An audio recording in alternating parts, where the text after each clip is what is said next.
Un incontro con chi vuole esserci per esprimere vicinanza, solidarietà. Definisce con queste parole il vescovo di Treviso, Monsignor Michele Tomasi, la messa della vigilia di Natale che lui stesso presiederà in un contesto inedito, la stazione delle Corriere in lungo Sile Mattei.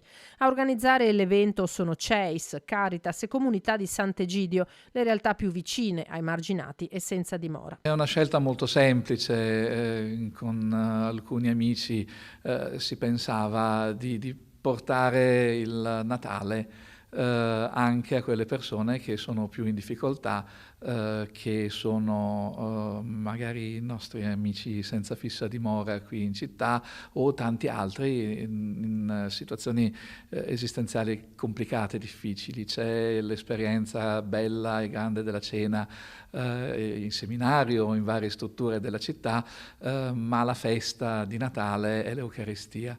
Monsignor Tomasi si prepara dunque a una celebrazione inedita e dal significato profondo e immediato in una delle zone più problematiche della città, a 2 passi da quella parrocchia di San Martino, cuore del coordinamento delle attività degli operatori di strada. Ma il vescovo non vuole parlare di evento. Non ci sono messe diverse le une dalle altre, se si animano tutte dello stesso amore, allora questo può cambiare il mondo.